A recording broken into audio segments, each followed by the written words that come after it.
Hey, what's going on everybody? It's me, Will over 9000, coming back at you in another video, and this video is about should you buy the GoPro Hero 8 display mod for your media mod. Well, the short answer is probably not. It's not worth it, because you can just use your iPad mini or your phone, and you can still get the same results with the display mod.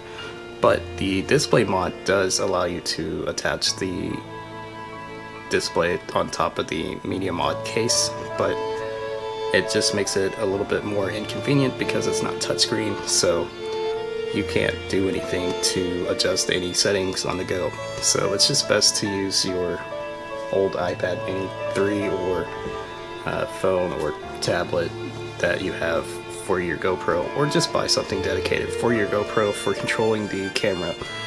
Otherwise, the display mod is probably not worth the $80, in my opinion, just because you can do the same stuff, if not more, with your phone or tablet for that matter, so you don't really need to buy the display mod, in my opinion. But it does help to frame up your shot, but you can just use your phone to help you frame your shot, of course, or if you have a spare phone, then you can use a spare phone to control the GoPro, and then there you go.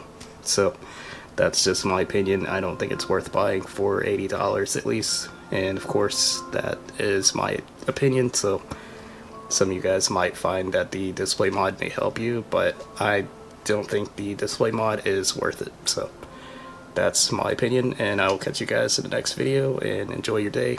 Happy holidays.